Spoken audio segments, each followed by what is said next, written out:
Good morning. It's Easter Sunday, 2020.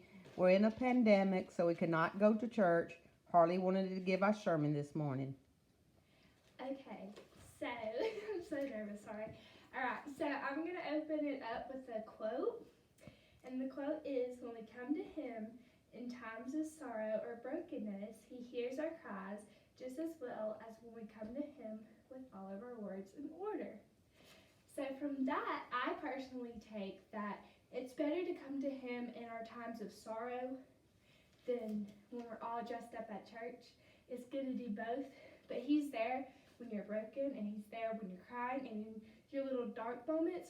So why not talk to Him while you're in your dark moments, and then you'll be able to see more when you're out of your dark moments. So that's what I take from it personally. Okay. So, Amen, sister. So today, oh my gosh. Okay, so today we're going to be talking about growing our fruitful life. And I have 5 keys to growing our fruitful life. The first one is carry no offense in your heart. Now, this is very challenging and it's very difficult, especially for us teenagers.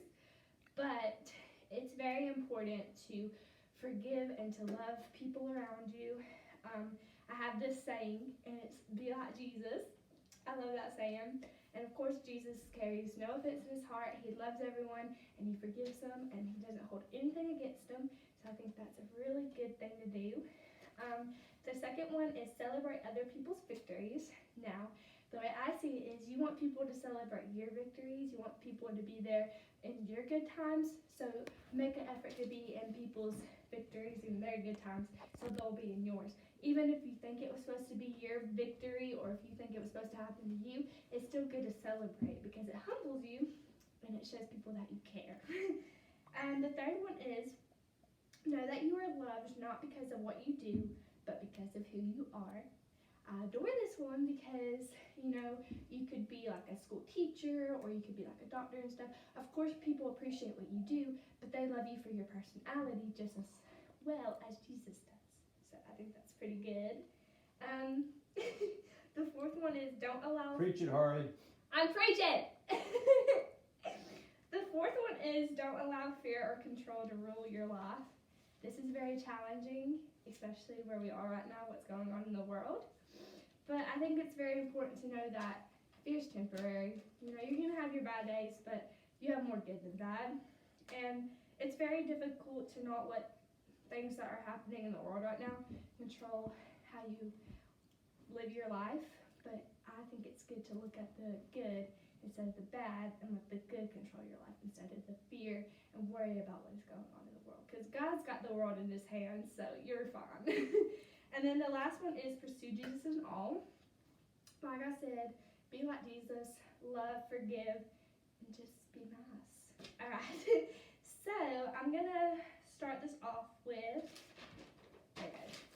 I'm going to start this off with, there's beauty in being stuck. Now, everybody's been stuck in their life. Sometimes it's like little bitty steps, like, oh, this job is really hard, or you go through like a really hard breakup or you lose your job. Everybody's been stuck, but there's a beauty in being stuck. There are moments in life where you need to stop and realize that you may be stuck, but God's a God of movement. So while you're stuck, he's moving stuff in your life to better your life. God's always doing the good. So while you're stuck and you feel like, oh my goodness, I'm never going to get out of this. Oh my goodness, this is the worst thing ever. Just know that God's moving stuff around your life to make it better. You may lose a loved one, or you may lose a job or something like that. But just know there's light at the end of the tunnel. So while you're at the end of the tunnel, in the very back in the dark, and you're just crying, know that God's moving stuff to be able to better your life. Because everything happens for a reason. If you feel that it is needed, no matter where you are, praise him and tell people about him. I don't mean go into Walmart and go, woo, hallelujah, because that's just, no. I mean, if you want to, you can do that. But I personally think that if someone's having a bad day and they ask for your advice, it's good to be honest with them and tell them about God and tell them that, he can help you no matter what. Pray for them and just always have them in your mind. Now, I've been in certain scenarios where I talk about God, and some people think I'm full of myself because I've gotten out of a situation. I'm all happy and I like talking about it. But there's this quote that I heard and I really liked it. So when people think that you're all stuck up and stuff like that, say, no, I'm up and you're stuck. I love that saying. I think it's really cute. No, I'm up and you're stuck. Okay, y'all don't think it's cute, but okay. That's okay. Okay, so the next one is, of course it can't happen overnight, but it will happen. I've been in very intense situations where I think I'm going to be stuck in this bitter brokenness, but I've gotten out of it. I mean, look at me today. I'm happy.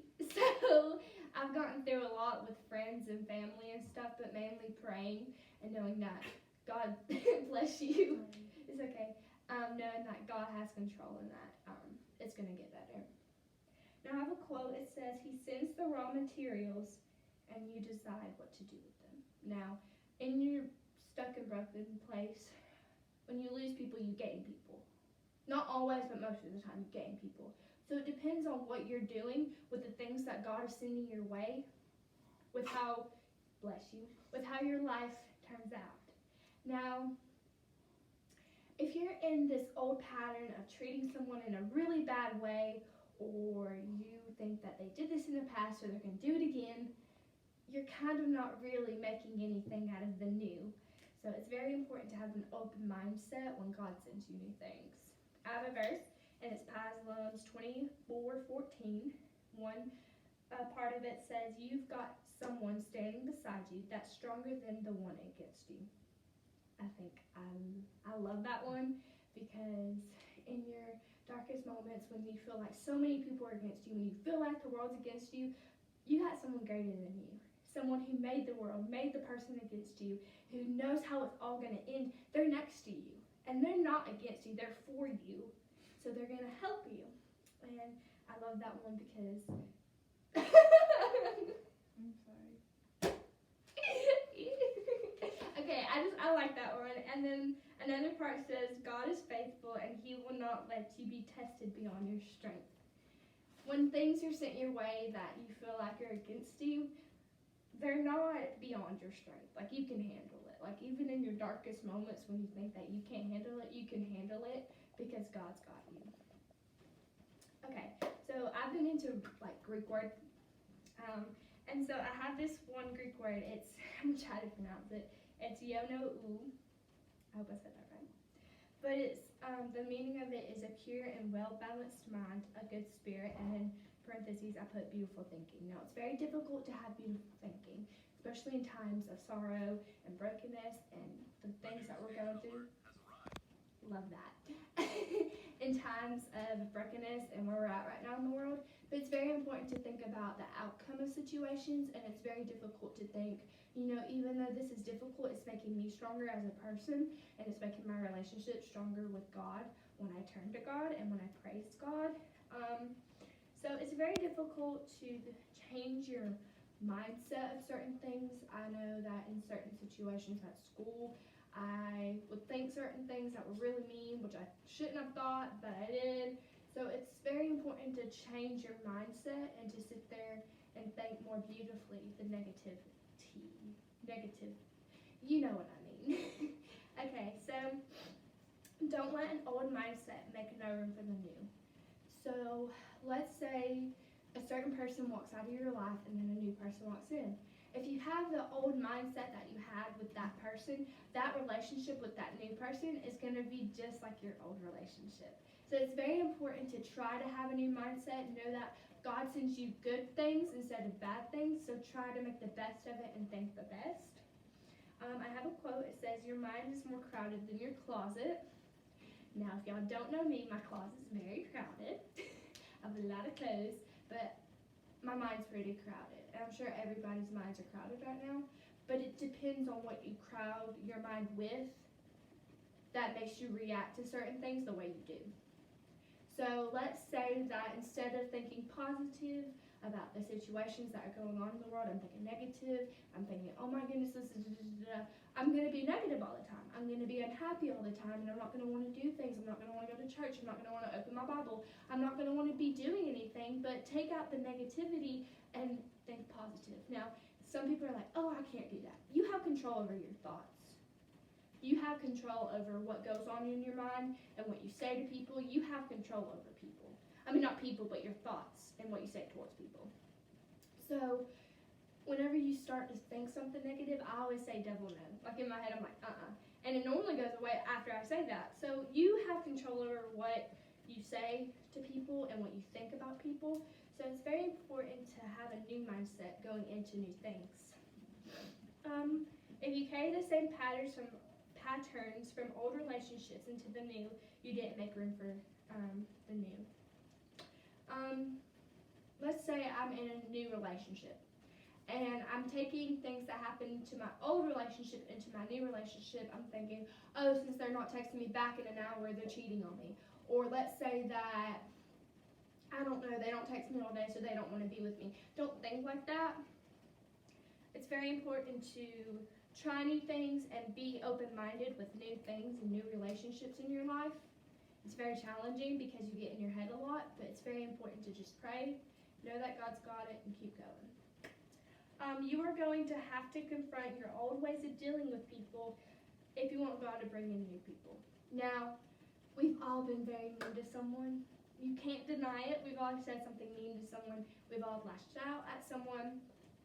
And it's very important to think about how that person will react after you say that thing. It's very important to think about how it will affect not only your day, but their day if you say this certain thing. And the most important thing is think if Jesus would not say it, then you don't need to say it. But yeah, I think it's very important to think before speaking and to pray about certain things that you don't have control over in your life.